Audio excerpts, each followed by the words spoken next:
as we round off the long season of Trinity. Trinity Sunday is usually over 20, and it takes half of the entire Christian year. And that is why the Trinity Sundays are devoted to teachings. They are devoted to matters that will relate to our development and growth as Christians, so that we will possibly not be thinking that when we talk about occupy till I come, possibly he meant just go and occupy space, just go and fill the gap. No, he says do business, remain active. And that was why that man who did nothing with his own minor was punished. Not just the fact that what he had already and did not make use of was taken away, the one that should have sustained him was terminated, because after all said and done, he was brought before the master and he was killed. And that is why it is interesting that as we go through the filial Sundays, which are the Sundays after Trinity, the color will be green, a sign of growth, a sign of vegetation, a sign of agriculture. But as we move to the Christmas season, the color will change to gold or white, which symbolizes purity.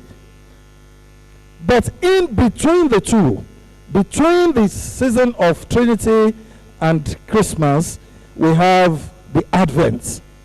And that color is usually purple or violet, a sign of penitence, but also a sign of royalty, a constant reminder that the King is coming. He will come to judge the earth. And so it is a reminder that as we enter into the frenzied season of Christmas, when what will change the temperature around will be the imagination, that at least things will change for the better at Christmas. And so, there are two reasons given for the chosen gospel today, gospel reading, which is the parable of the miner, or sometimes in some Bible versions it's called the parable of the pound. First was because Jesus told that parable at that particular time, because it was a time when he was about to enter Jerusalem. And he knew why he was going to Jerusalem. But his disciples only knew of the usual festivities that are associated with going to Jerusalem. Going to Jerusalem was going for the feast of the celebration of the Passover. It was something the Israelites thought about. All of them is a reminder of their unedifying past, the days of slavery in Egypt. But the night of the Passover was the night of freedom, when they were delivered. And so it doesn't matter what they would have gone through. Even slaves who were under the control of their masters were released to go and serve the festival, to go and observe the festival of Passover. It was a period of freedom.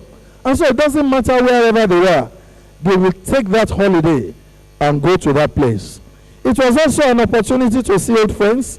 It was an opportunity for celebration. It was an opportunity to trade. Several people whose markets had been on the low side will look forward to the season of Passover in Jerusalem, like the trade fair, where they will have opportunity to get more customers to look at their goods. For the disciples of Jesus, because Jesus had avoided Jerusalem until that time, it was a time of joy and expectation for them. At last, these people will know the real master. This man who had been doing several miracles all over the place, they will now be able to experience him. And they will know that the great master is here, who is greater than the John the Baptist that all of them had known. Here we are going. And we are the ministers. We are his special advisors. We are his supporters. They will know that the real people have arrived. Jesus knew their mind. And so he told them this story. Just in case we are also thinking that, oh, after all the pains and wains of this year, Christmas is here at last. So many things are associated with Christmas. You find that even mosques now decorate the frontage of their mosques against Christmas. They put Christmas decorations on the buildings of mosques today. And if you go to the motor park or the taxi park in front of the cathedral, you find there they put CMS Mosque in front of the cathedral taxi park. And that is an indication that as far as they are concerned, it's just they think that CMS, they didn't even bother to know what the meaning of CMS is. It will mean Church Missionary Society Mosque. It is the same way that we associate everything with Christmas. Christmas cake, Christmas sales, Christmas vacation, without thinking about the real reason for Christmas. That if we remove Christ from Christmas, what is left is MAS. And it has no meaning. It means nothing in the English vocabulary. And so, it was an opportunity to teach the disciples an important lesson, just as we are doing today. Secondly, Jesus reportedly told that parable because according to that gospel reading, the people had thought that the kingdom of God was going to appear at once. But he wanted them to know that the kingdom of God was not coming yet, as there were several things that must still happen in accordance with God's own arrangements.